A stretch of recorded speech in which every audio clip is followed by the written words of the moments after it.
요즘 시장 정말 예측하기 어렵죠? 다들 고민이 많으실 텐데요. 그래서 오늘은요, 이렇게 변동성이 심한 시장에서 살아남고 또 기회를 잡기 위해서 우리가 뭘 해야 할지 그 전략들을 하나하나 아주 명확하게 짚어보려고 합니다. 아침에 눈 떠서 주식 계좌 열어볼 때마다 심장이 쿵 내려앉는 경험, 요즘 다들 하고 계시지 않나요? 지수가 정말 롤러코스터를 타잖아요. 근데요, 이거 여러분 혼자만 느끼는 불안감이 절대 아니라는 거 먼저 말씀드리고 싶네요. 네, 맞아요.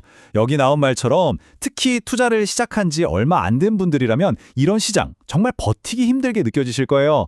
그럼 도대체 이 스트레스는 어떻게 관리하고 또 여기서 기회는 어떻게 찾아야 할까요? 자, 그 첫걸음으로 우리에게 아주 익숙한 전통적인 자산부터 한번 들여다보겠습니다. 시장에 불안하다 하면 딱 떠오르는 게 있죠. 바로 금입니다. 뭐 전통적인 안전자산의 대표 주자잖아요. 그런데 말이죠. 이 금의 성격이 요즘 들어서 아주 크게, 정말 크게 바뀌고 있다는 사실 알고 계셨나요? 예전에는 그냥 금 사두면 마음이 편안했잖아요. 안전한 피난처, 딱 그거였는데 이젠 판이 완전히 바뀌었어요. 여기 보시는 것처럼 과거와 현실이 딱 부딪히고 있는 건데요. 쉽게 말해서 안전자산이라는 이름표가 무색하게 거의 위험자산처럼 움직이고 있다는 겁니다.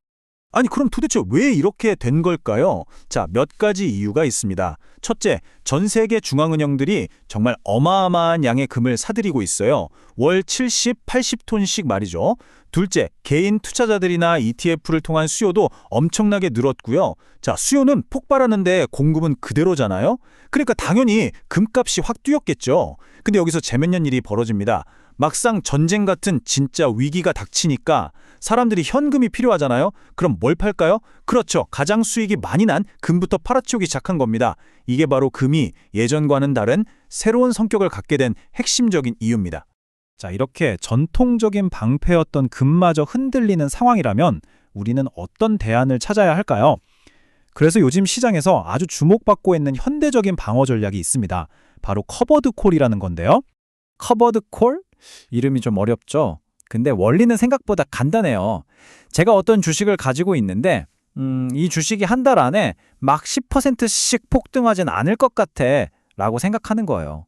그럼 그 폭등할 수 있는 권리를 다른 사람한테 파는 겁니다. 그 대가로 저는 지금 바로 돈을 받아요. 이걸 프리미엄이라고 부르죠. 그럼 어떻게 될까요? 주가가 정말 제 예상대로 크게 안 오르면 저는 이 프리미엄만큼 수익을 추가로 얻는 거예요. 이렇게 매달 따박따박 현금을 만들어서 하락장에서도 버틸 수 있는 체력을 기르는 전략인 셈이죠. 네, 바로 이겁니다. 세상에 공짜는 없잖아요. 커버드콜 전략도 마찬가지예요. 뭘 포기하고 뭘 얻는지가 명확합니다. 주가가 막 로켓처럼 쏘아 올라갈 때 얻을 수 있는 그 엄청난 수익, 그 가능성은 조금 포기하는 거예요.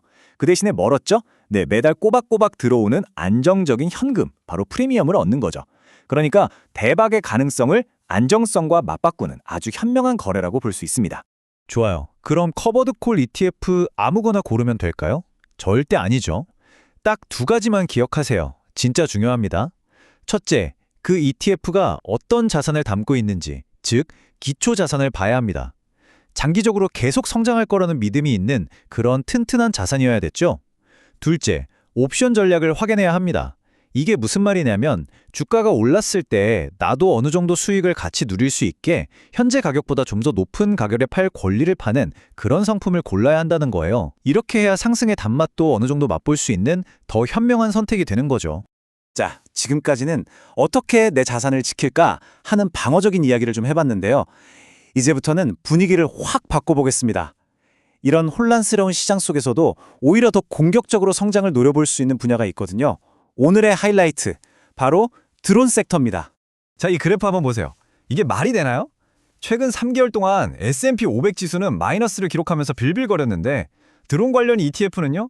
무려 30%가 넘게 날아올랐습니다. 이건 시장 전체 분위기랑은 완전히 다른 세상에 있는 거죠. 아니, 어떻게 이런 성과가 가능했을까요? 그 이유 명확합니다. 첫 번째는 바로 전쟁 때문이에요. 우크라이나나 중동에서 드론이 얼마나 게임 체인저인지 확실히 증명됐죠. 게다가 가성비가 엄청납니다. 패트리어트 미사일 한 발 쏠 돈이면 드론을 50대나 띄울 수 있다니까요. 그리고 두 번째, 이제는 우리 생활 속으로 들어오고 있다는 겁니다. 농사 짓고 건물 짓는 건 물론이고요. 심지어 얼마트는 드론으로 택배까지 보내기 시작했어요. 정말 활용 분야가 끝이 없죠. 그리고 이 숫자를 주목하셔야 합니다. 240조 원. 이게 뭘까요? 바로 2030년에 예상되는 드론 시장의 규모입니다. 지금보다 거의 2배로 커진다는 얘기예요. 정말 어마어마한 성장의 기회가 바로 여기에 있는 거죠. 자, 그럼 오늘 우리가 이야기한 내용들을 한번 깔끔하게 정리해 볼까요? 이 변동성 시장을 헤쳐나가기 위한 여러분만의 무기들을 점검해 보는 시간입니다. 네, 이 표 하나면 오늘 내용이 딱 정리됩니다. 보세요. 전통의 방패, 금은 이제 위험자산처럼 움직인다는 점을 기억해야 하고요. 안정적인 현금 흐름을 만들어주는 현대적인 갑옷, 바로 커버드 콜이 있었죠. 그리고 미래를 향한 강력한 창, 드론이라는 성장주도 있었습니다.